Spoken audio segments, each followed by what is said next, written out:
What's up, guys? It's Monday morning, August 19th, and as you can tell by the intro, I am about to get in a workout. And I know this is rare for me to get a workout in the morning, sunny outside, so it's definitely not before the sun comes up. But I am on nights for the next 2 weeks, so that's gonna mess with my training schedule for a little while. I'm gonna have to make some adjustments as far as what I'm doing, as far as when I work out and which workouts I do. I may have to make some concessions for tomorrow where I would normally do doubles. I just may take one of the cardio workouts out, and I'm probably gonna stick to the speed workout and do that on the track before work. But it is Monday. I have a balance and power workout to do, which is gonna be a lot of stability ball stuff, a lot of plyometry, a lot of jumping. I don't know. I don't remember. I've only done this twice before. But we are 75 days out from the race. Yesterday I had a 2.5-hour bike ride. I want to say I went almost 40-something, I went over 40-something miles in 2.5 hours. I felt really good doing it. I averaged a little over 18 miles an hour for the ride. Nice relaxing course, more elevation than I'm gonna see on race day. But it was a really good sign. You know, I felt good nutritionally. I did not run afterwards just because I just didn't feel like it. Like I had the ability, I felt like I had the energy. I just didn't want to. You know, and I know that's kind of probably a bad tactic to take, especially with the race coming up. I'm gonna have to start doing those runs after the bike ride. But I beat my legs to shit throughout the week for like 3-4 workouts in a week.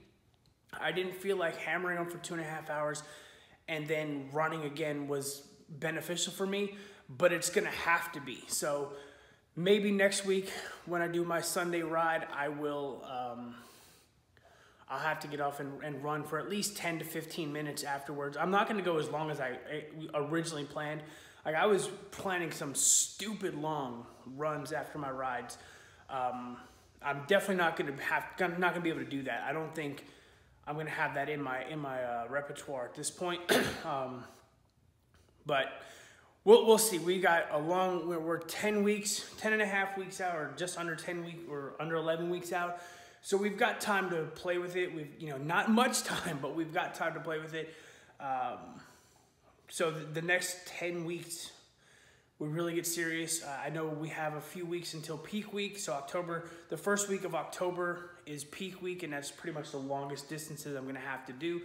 And then we taper for a few weeks. So it's starting to get real, but I know last week I was really nervous, but after doing the 2,000 yards in the pool and feeling good after the 75-minute run, 75 miles, I wish, 75-minute run, like I felt really energized. You know, I felt like I could have went longer. That's a good sign. The 2.5-hour ride felt really good. That's a good sign. So maybe I'm a little bit better prepared than I thought I was. At this point in training, we still have about 6 or 7 weeks till peak week, so I still have time to build up those distances. And then peak week is going to be a monster of a week, lot of distance. I may not do a whole lot of strength training that week. I think that's like the last week of my strength training plan. I may adjust my schedule though, but we'll get there when that happens. I still have a few weeks to get there. So I'm gonna go ahead and get this, and then I'm gonna go prep my food for lunch, and I've got to get a haircut today before I go to work. So I've got a lot to do. I'm gonna go ahead and start. I will see you in the next clip.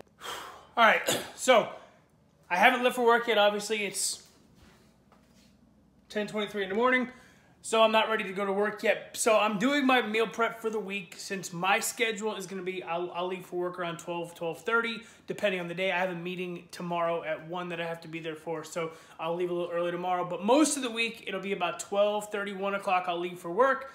I'll get to work, whatever, and that'll be where my first meal is. I have not cooked that meal yet, but my dinner's around 7, I think 6:30 to 7:30, so I'm bringing my lunch to work every night this week, and again next week. I'll prep again next week for dinners. So I like to keep it simple. When I have that regimented nutrition plan, then I'm usually pretty good as far as just kind of keeping to it and sticking with it and whatever. So what I'm doing for my plan is I'm going back to intermittent fasting, at least for the next 2 weeks, just to kind of see if that helps me feel better during these workouts. You know, I've kind of plateaued out again on the scale. I'm still dropping, but it's like so super slow, and it's probably because I'm eating more than I probably think I should. Anyway, so this week and the next week is going to help me do that, because the reason intermittent fasting always kind of gets me is when I'm at work and I'm not teaching, I'm just sitting at my desk. And when you're sitting at your desk not doing a damn thing, what do? You start getting hungry and you start eating. Well, you start eating at 9 and then again at 10, and you end up overeating. And that's kind of what intermittent fasting does. It shortens your food window so that you eat less, right? You still want to get a bunch of calories. I'll still get around 2,100 calories or so, but I have less time to eat it. So essentially, I'm not allowing myself that extra room to overeat. So what I got done, what I got prepped for my dinners is I've got 8 ounces of turkey, ground turkey, with a couple handfuls of spinach. There's a little bit of spinach in each one, flavored with salt, pepper, onion powder, and some garlic. So I'll bring that. I'll bring my Chipotle Southwest dressing, and then I'm going to bring the rice. For today, I'm going to go with the jasmine in a cup thing, but for the rest of the week, I've got the boil in a bags. One of these bags is 2 servings of rice, so there's 4 bags in here. That's 8 servings in here, so this will be good up until next week sometime. I'm also going to bring, for my second meal, which will be around 3:30, I'll have my shake and I'll have a protein bar. I like these, 210 calories, but there's only 1 gram of sugar. 23 grams of carbs, but only 1 gram of sugar. So 20 grams of protein in these bars as well. So I'll bring that, my shake. What I'm going to do for my first meal, and I'm not sure if I'm going to eat my first meal before I leave for work or once I get to work, but I'm going to do the egg whites. I'm going to do the 5 egg whites, or 4 egg whites and 1 whole egg, spinach, and turkey bacon on rice. That'll be my first meal, and if I decide not to do the rice, I still have oatmeal in here that I can utilize. So I can do 1 packet of the Quaker Oats instant oatmeal, still get some carbs, but it just won't be on top of everything else. And I'll probably add my Chipotle Southwest dressing on that just because I like it. That's pretty much my meals for the week, up in, at least Monday through Friday this week. Saturday we'll probably do something different because I'll be home all day. Same thing with Sunday, but then Monday through Friday, it's back to eating like this again, that regimented intermittent fasting plan. And again, I'm just doing the fasting to see, just because it's convenient for what I'm doing at work. I don't like eating in front of students, so it kind of helps me not. So, all right, I gotta go get a haircut. It's 10:30 and I gotta get home so I can edit last week's vlog because I'm still so far behind. Sundays just kind of wrecked me as far as workouts and having time to do other things. Holy shit, my arms, wow. So yeah, so I'm gonna go get a haircut, come back, edit last week's vlog. If you saw it already, it wasn't a very long one. Not a whole lot of content for last week, but you know, there'll be weeks that are just repetition, repetition, repetition. This week hopefully won't be one of them because I'm in class, so all my workouts are gonna be in the morning. And all right, so let me go get my haircut. What's up, guys? So it's Tuesday, and I just got done with my plyometric workout from X2. And today I gotta do sprints. But I don't think sprints are gonna happen because it's raining. And that's not cool for me. So what I'm gonna do is I'm going to bring my running gear to work with me, because I get an hour for lunch break or dinner break, whatever. And the track is right across the street from where I work. So what I'm gonna do is, if it's not raining, I'm gonna change into my running gear, run across the street to the track, do my 25-minute interval session, run back to work, hit the shower at work, inhale dinner, and then get back to teaching. Hopefully I can do that in under an hour. If I don't think I'm going to, guess what? It's gonna be a Polish shower. I'm gonna bring wet wipes, and I'm gonna do it that way. But if it stops raining, I'm gonna get my sprints in. If it doesn't stop raining, well then we'll just, you know what, forget it, we can't do it today. Tomorrow is a long run. I wish today was a long run. I would have loved running in this, but it's not. I'm following the schedule. So that's what's up today. We are like 74 days out. So just gonna keep the schedule tomorrow. I have a 90-minute run. I may or may not, I'm probably not gonna bring the GoPro with you on that. It's gonna be the same run course I've been running. I might go to work early and run at work, I don't know. Decisions. Hopefully it's not hot. Hopefully it's like a little overcast or rainy, but it's Florida, you never friggin' know. So I'm gonna go shower and get ready for work. Weight is a bitch. This was yesterday's weigh-in, 229.5. This morning, 226.2. Holy hell, water weight, you suck. You're totally pissing me off.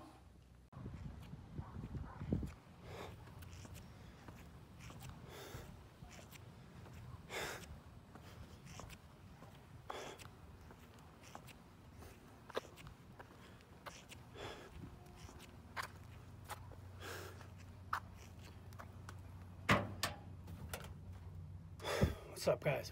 All right, so it is Wednesday morning. I just went on a 90-minute run. It was not a good run at all.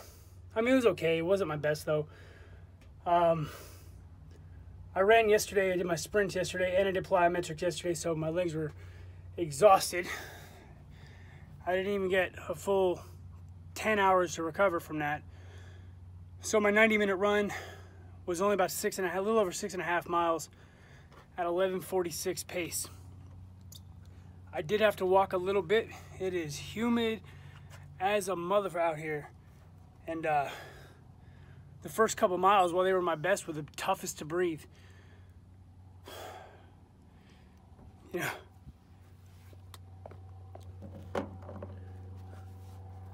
So, some things I did a little different. You know, last couple weeks I've been running with my earbuds in, my Apple ones. My wife let me borrow her AfterShokz just because I miss running with the wireless headphones. And they're really good because they sit here on the outside of your ear and they're like bone conducting. It's weird because you can still hear stuff around you and the music. It sounds a little bit muffled, but I'm sure it's just getting used to that it'll take. So I kind of enjoyed them. I'll probably wear them again. Let's see, where's the power button? All right. So they're good. I wore a ball cap today just for sweat purposes because I didn't feel like bringing a sweatband. And I remember as a kid playing baseball, right? We used to use this as like a merit badge over who sweat the most, and we looked to see the inside of the rim where the sweat line was.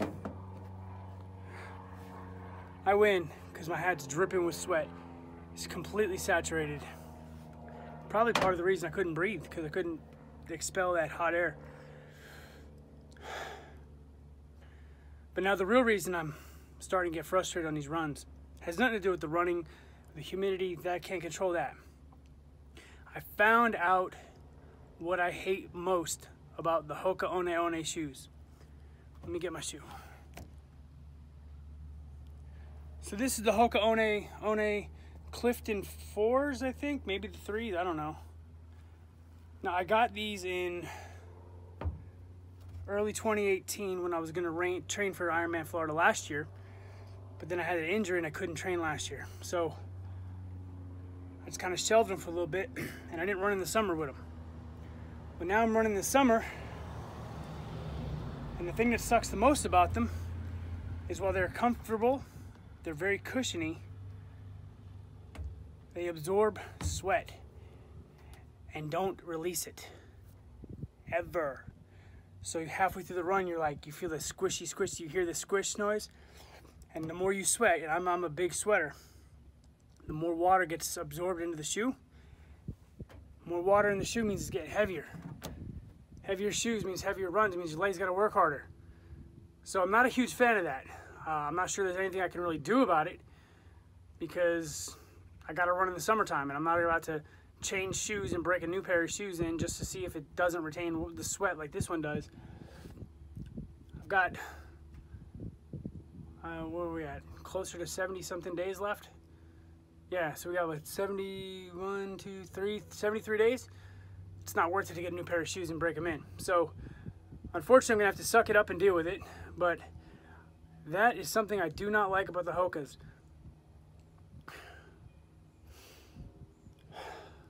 What are you going to do though, right? I got to head to work today in a little bit.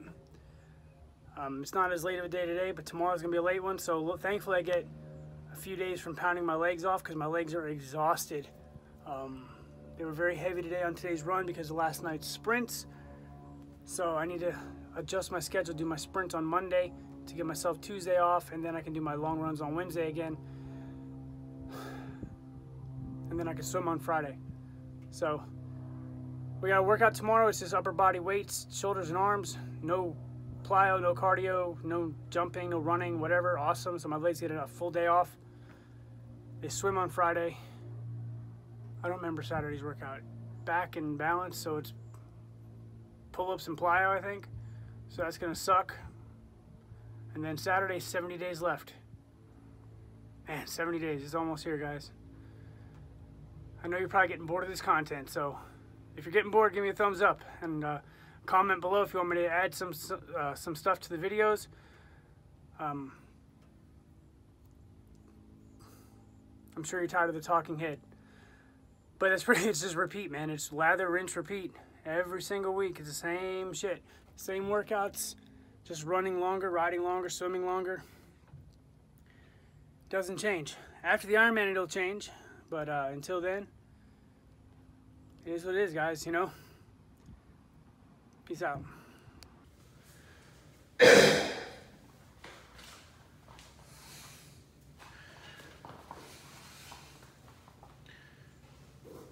What's happening, guys? So today's Thursday morning. Hopefully you can hear me. I'm about to get my shoulders and arms workout done. I'm at home, obviously.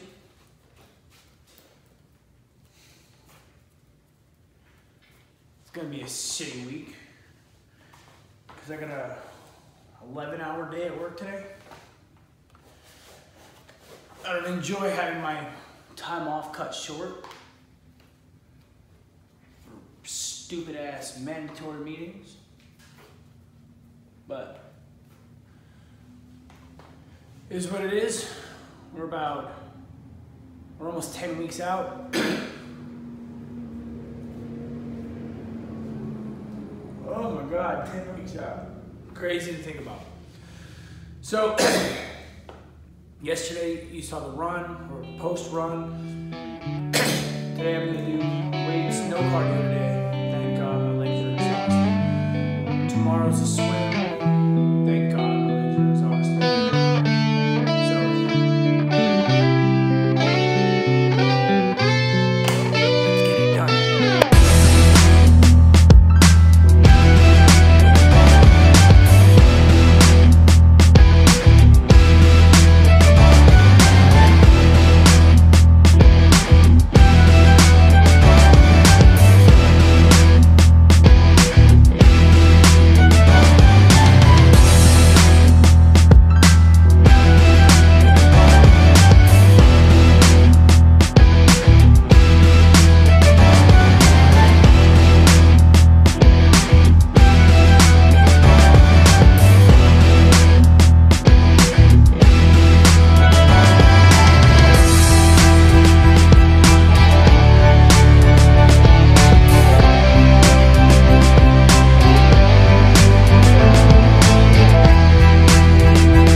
guys, so it's Friday, about 11 o'clock. I just got done with the pool, and man, I had a good workout today. So I treated today, before I get into how long I worked out and whatever, I treated today like race morning. So I got up whenever I got up. Obviously, I didn't get up at 4:30. I got up at about 7:30.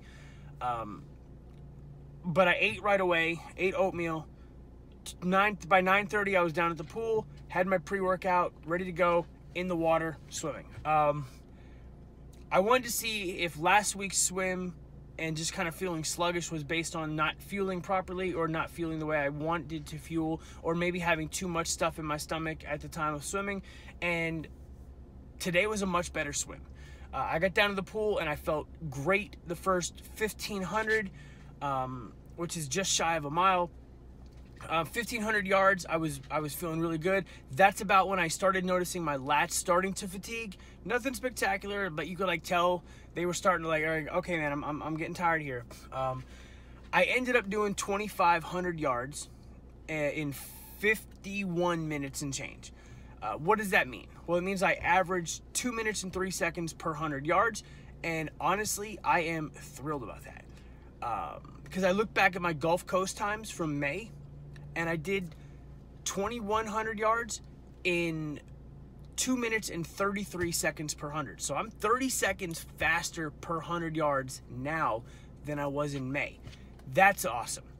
Does that mean I'm going to have a great swim in November? Not necessarily. It means I'm getting there, but you have to understand, I have to remember there are a lot of environmental factors that play that come into a race. There's the waves, the current, how rough is the water going to be? Are we going to have a current pulling us in, or are we going to have a current pulling us out? There's 2,500 plus other people going to be swimming, so you're going to get kicked, swam on, pulled, punched, knocked around. Your goggles are going to leak. I mean, there's a lot of things that are going to happen at that race.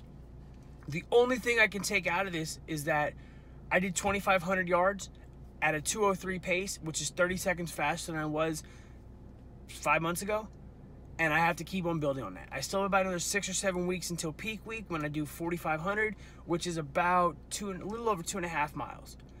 If I can keep that at 2 minutes per 100, then I'll be stoked. Does that, again, it won't mean I'm going to necessarily translate to a great swim in Ironman Florida, because another thing is it might be wetsuit legal. If it's wetsuit legal, that's going to help me go a little bit faster. It's going to make me more aero through the water, more hydrodynamic, if you will. And I'll be staying on top of the water more. I'll be floating more, so my feet won't be sagging down a little bit like they tend to do. I have heavy legs, sorry. But yeah, so I mean, I feel really good about this race. I feel really good right now. 2:03 is good. If I can get it down to 2, maybe 1:58, I'd be ecstatic. But I'm not going to have an Ironman North Carolina swim where I swam the 4,200 yards in an hour 5. I'm looking for like 80 minutes, an hour 20, hour 30, somewhere in there. If I can get out of the water in hour 30 or less, I'll be stoked. I have a 2 hour 20 minute time limit, right? So as long as I'm out of the water by then, I'm happy. But I'll be stoked if it's an hour and a half or faster. I just want to get out of the water and get to the bike. The bike is where I'm going to make up the most ground on my goal. It's going to be where I have the most opportunity to do what I'm, do well. I'm praying to God that my legs somehow don't cramp up during this race, but we have a long way to go to get there. I have contingency plans on contingency plans on contingency plans to fix that right now. But I mean, it's just, I had a good swim, 2,500 yards. Now I'm going to go to work. I'm going to shower up, get ready for work. I got to be there in about 2 hours. I got a long night. I'll be done about 11. I'll be home about 11 tonight, so I'll be home in about 12 hours. And then we're going to finish out the weekend. I got a long ride Sunday, but you'll see that in the next episode because I'm going to end this one here. So I'm going to go shower. Peace out. I'll see you next week.